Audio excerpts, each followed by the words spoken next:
Pianos, globes, and chairs. This is not a high-end furniture store. It's what students do in packaging science. And creep, crawl, or fly, they all know how to bug you, but you may not know how they keep you alive.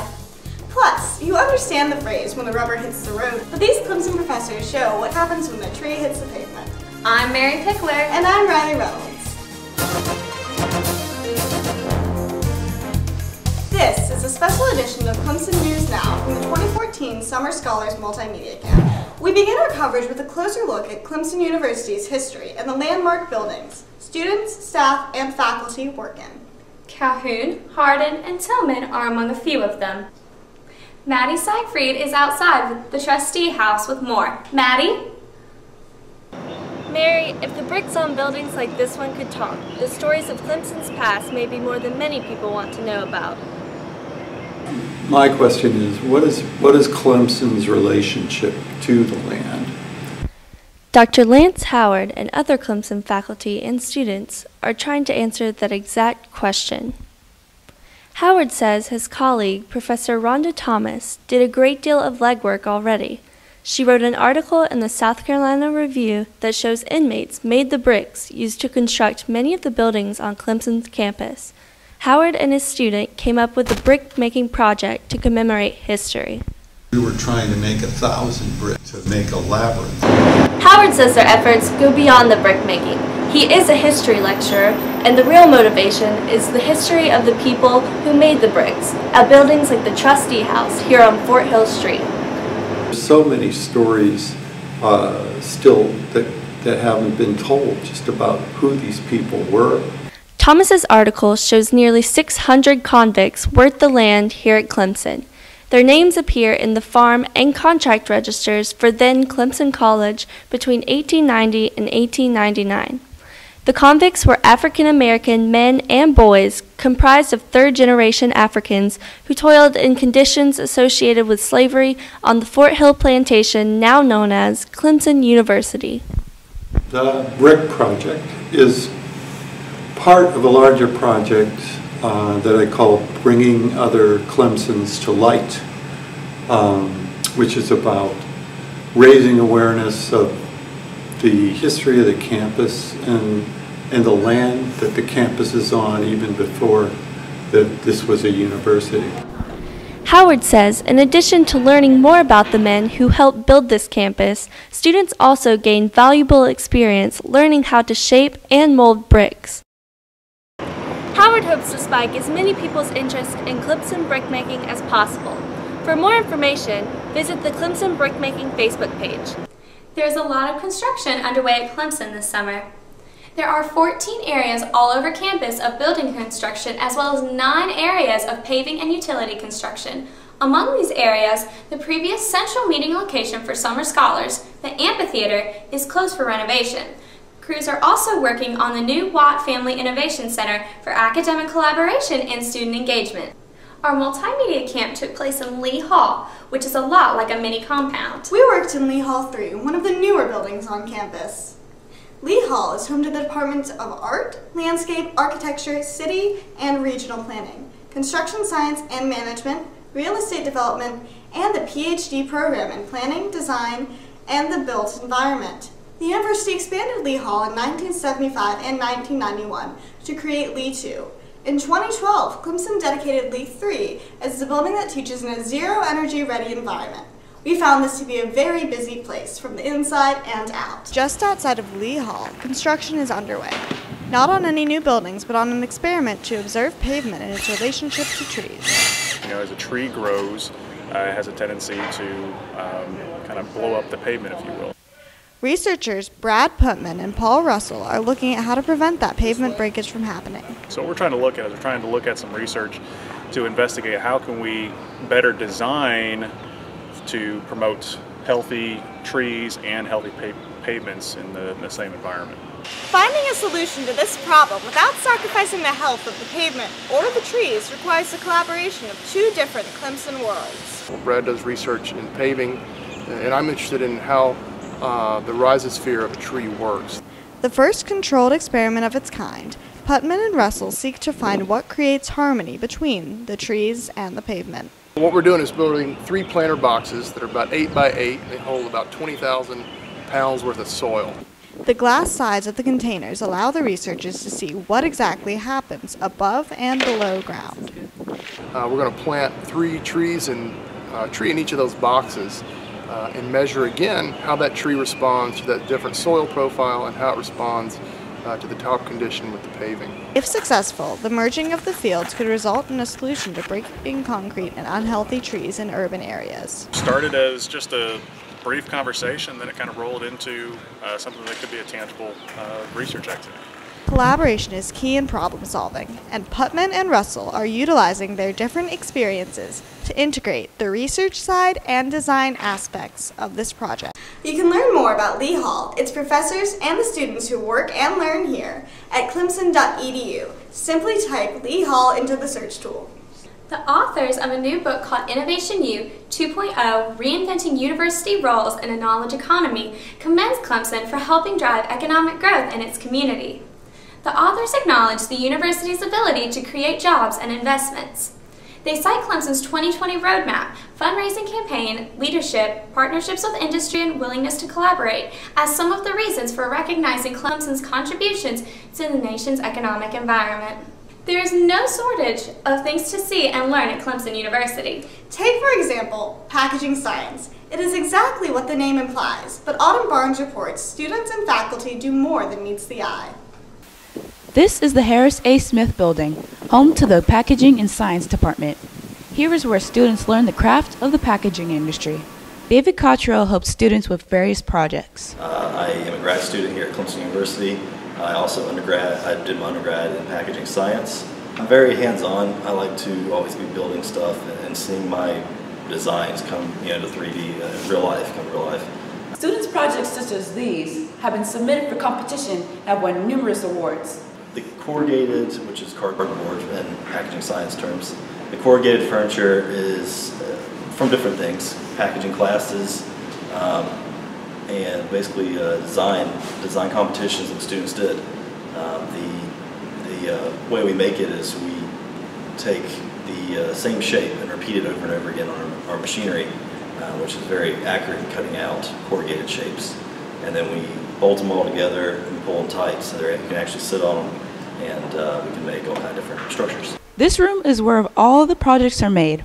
The students use the computer to make the design, then the machine cuts and folds the net of the shape for assembly.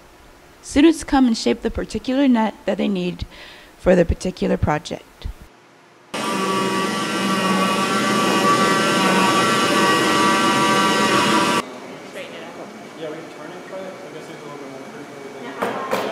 From Clemson University, Autumn Barnes, Clemson News Now. Clemson's different activities are dedicated to various majors. Martin Hall is used for math students, Kennard is used for physics, and the Life Science Building is used for science majors. However, the artists on campus also have their own building, known as the Brooks Center. The Brooks Center is home to many of the artists on the Clemson campus. We caught up with the Director of Marketing and Communications who talked about the center. We're also home to the Performing Arts Center, or the Performing Arts Major, which means that all of the musicians and actors and audio technology students who come here to study, they also perform in the larger theater and they take classes here. Students pursuing a visual art major will also work with road shows to get real-life experience in the professional environment. You learn acting, but you also do tech stuff, and you work in the shop, and you do costume design. A survey from the National Endowment for the Arts shows that support for the arts has had a steep decline throughout the country since 2008. However, this does not appear to be an issue at Clemson. We have a really good student turnout for all of our student ensembles. The Clemson Players in particular have really sold out most of their performances this year, and the musical ensembles really do well bringing in students. Students like Jonathan and employees like Thomas say the Brooks Center is definitely an exciting place to work and study the arts. Support for these fields and productions from the Clemson community only seem to increase, setting this campus apart from others in the country. You can find more information on the Brooks Center at clemson.edu. Just enter the words Brooks Center into the search bar. The 2014 Clemson University Palmetto poll surveyed 400 members of each major party to get their opinion on the primary race. The polls showed favor towards those currently in office. Current U.S. Senator Lindsey Graham had nearly 50% of the vote, leaving his 6 other competitors in the dust, including his top competitor, Lee Bright. The poll also favored keeping Governor Nikki Haley in office. Senator Graham will face Democratic State Senator Brad Hutto in November's general election. Governor Haley was unopposed in the primary. Many things go on near the Cooper Library, but not many people know its history. Cooper is the main library at Clemson. It is named in honor of Robert Cooper, life member and president of the Board of Trustees from 1966 to 1992. The library is right across from the reflection pond. The library has 6 levels with more than 1.5 million items such as books, periodicals, and microfilm. Communicating with each other is a lot easier these days. The advent of social media sites keeps people talking, and Clemson's Social Media Listening Center is plugged into millions of conversations around the world. Local news organizations took full advantage of this technology during the primary races. The Social Media Listening Center is an interdisciplinary research lab and teaching facility. The technology is housed in 2 locations at Clemson, Daniel, and Serene Halls. Salesforce Radiance 6 provides a platform to listen, discover, measure, and engage in conversations across the web by capturing more than 150 million sources of social media, conversations, and sentiment from more chatter on Facebook, Twitter, YouTube, blogs, and more. 3 Clemson University graduates will train with the best as they pursue their dream jobs in film animation. DreamWorks, the studio responsible for the hit film franchises Shrek, Madagascar, and How to Train Your Dragon, selected the Clemson students to work in Redwood City, California for the FX Challenge. The graduates are products of Digital Production Arts, a master's program that created a pipeline between Clemson and Hollywood. Courses in the Digital Production Arts program combine art, computer science, computer engineering, graphic communications, performing arts, philosophy, and psychology. Shauna Slavin talked with Professor Jerry Tessendorf, an Academy Award-winning animator, about Clemson's program. Dr. Jerry Tessendorf is a professor of visual computing at Clemson University. One of his areas of expertise is digital production arts. Tessendorf won the Academy Award for Technical Achievement in 2008. When visual effects became a going thing in Los Angeles, I met some people who were interested in creating basically a water surface for a movie called Waterworld, and they were going to film some of it on dry land, but they wanted to make it look like it was in the middle of the ocean. And it just so happens that we were doing, for this defense contracting work, we were doing some really nice simulations of ocean surfaces. So we got together. It turned out that they liked what they saw. We made a lot of changes to make it more functional for movie purposes. Dr. Tessendorf's water simulation program was used in the movie Life of Pi, which won an Academy Award for Best Visual Effects in 2013. Part of the DPA program is storytelling. Tessendorf reminds and inspires his students to create stories that engage viewers. And so what I really want them to get out of it is a sense of, I'd like to see the rest of that story. I want to see the part that you didn't make, because that part was so fascinating. I can only imagine that the rest of it was really interesting. Hopefully, we will see more short stories on the DPA showcase, and even more movies on the big screen. From Clemson University, Shauna Slavin, Clemson News Now. They sting and bite, but some of Clemson's researchers say that they also do us a world of good. When we come back, we'll show you why some of the most dreaded insects around are so beneficial. I'm Brad Putman. I'm an assistant professor of civil engineering at Clemson University. I do research in pavement materials, specifically sustainable pavements and materials. We can engineer the pavement material to have porosity. We can engineer voids into the material so we have, instead of only 4% air voids, now we can have up to 20% voids, and that allows water to basically penetrate through the pavement surface. With the porous pavement option, now we have water flowing through the surface of the pavement, also into the stone where we can store water, and then it'll eventually infiltrate into the natural subgrade that we have underneath. I've been involved with the Aiken Green Infrastructure Project for the last couple years. On that project, we're trying to use different stormwater best management practices to reduce the impact of stormwater on the city of Aiken and specifically on the Sand River. I think one of the big things we're trying to accomplish with the Aiken project is to educate people that porous pavement is a legitimate paving surface. The Aiken project is only the 3rd porous asphalt project that we've done in South Carolina, and so it's nice to see this evolve and learn from each project that we do and move forward, and hopefully there'll be more to come from this. And Aiken has been a great showcase project for us to be able to do that and promote that on a national scale. Most people will agree one of the telltale signs of summer is the list of uninvited guests that show up at outdoor events. We're talking insects, but Wesley Kerr reports some Clemson researchers can't work without them. No matter what you do in South Carolina, something is bound to bug you. These insects bite, sting, and gnaw on all of us. In fact, experts say these stingy creatures outnumber us humans 100 million to 1. While strolling through campus, we caught up with some bug despisers. All right, and what bug do you hate the most? Mosquitoes. I'll probably be the bee. Cockroaches? Mosquito, for sure. Although mosquitoes sure can be dangerous, fire ants are one of the most hated creatures ever. To sting a victim, fire ants inject venom into the victim, which pierces the victim's skin. However, even though we think that bugs such as ants have no use whatsoever, we would be wrong. Just in the natural ecology of the environment, they're there. They play a very vital role in providing food for other organisms, being decomposers of any dead animals or any, decaying materials.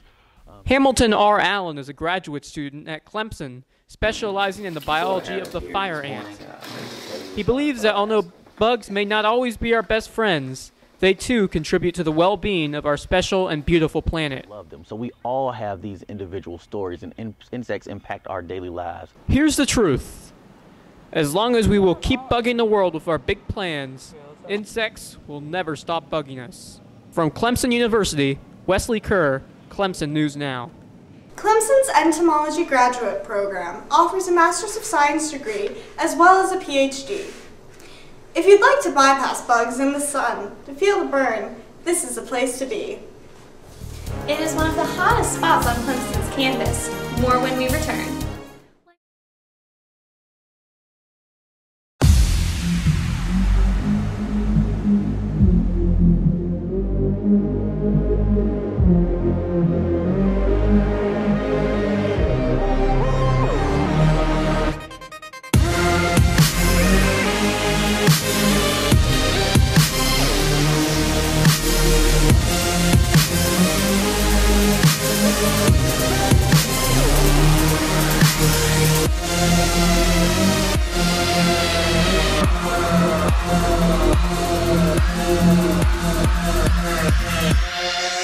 Go!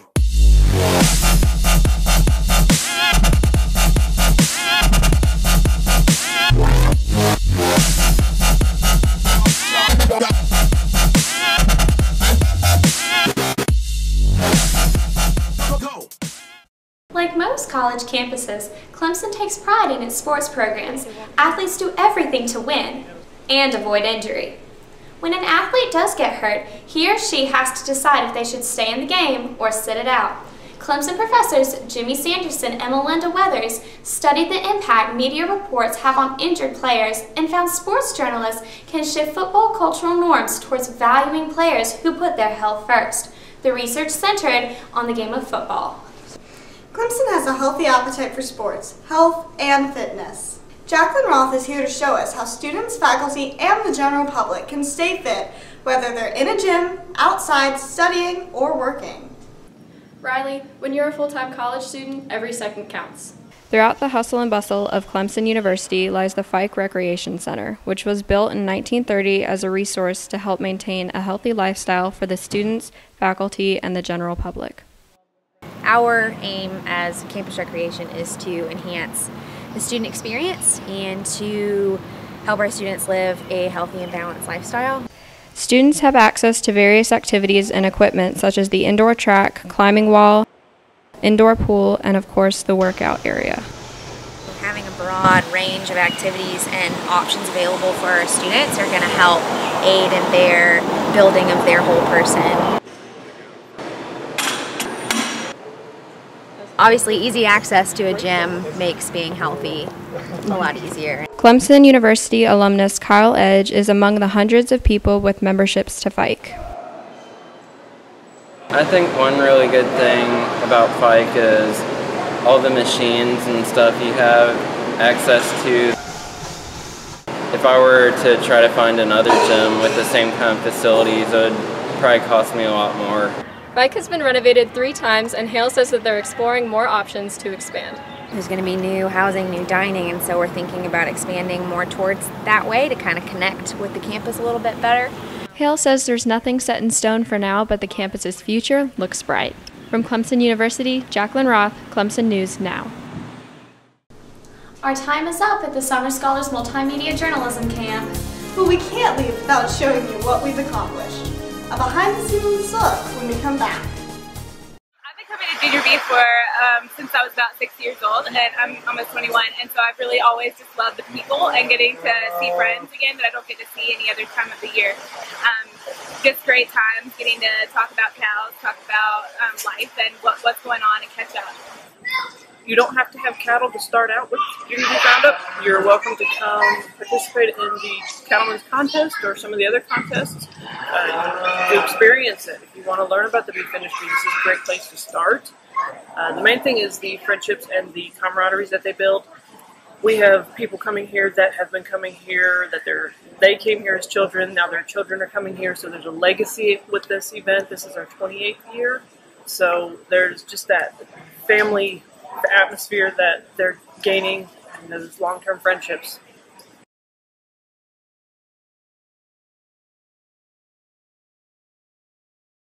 In 1 week, we're expected to learn how to do what some might call impossible. Alessandra Bassini reports the Summer Scholars Multimedia Journalism Camp meant a lot more than shooting videos. Shooting, writing, reporting, producing. These are just a few of the things summer scholars learned to do at the Clemson University Multimedia Camp. I really enjoyed this class because, one, because of the teachers, they were very insightful and helpful, and also it was kind of nice to go around the campus and visit all the buildings and learn more about this beautiful place. The classes range from the sciences to college preparation. One such class is multimedia journalism. We felt it was really important to teach this camp so that we can bring into Clemson University some of the students who will be the next generation's media. Students taking the multimedia journalism class work with video editing software and use video cameras both with and without tripods. I chose to take this class because I've always been interested in filming and photography and that sort of thing, as well as newspaper and journalism, because I was part of my school's newspaper. The multimedia journalism class researches topics and interviews people around campus to bring stories to the public. I've learned about the different types of software. I've learned about patience with the camera and how long shots would need to be and how to use the camera. All of our students are extremely talented, and they're actually kind of showing us how to do things. And they're very good. From Clemson University, Alessandra Panzini, Clemson News Now. That's going to do it for this special edition of Clemson News Now. We had a blast here at Clemson, and we hope we represented Clemson well. We look forward to seeing continued reports of success out of Clemson. Meanwhile, look for our faces as we prepare for the world of higher education. Goodbye!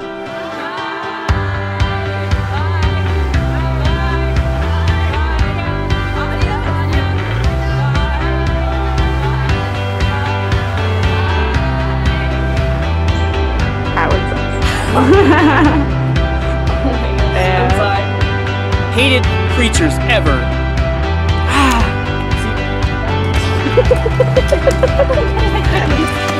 She's got the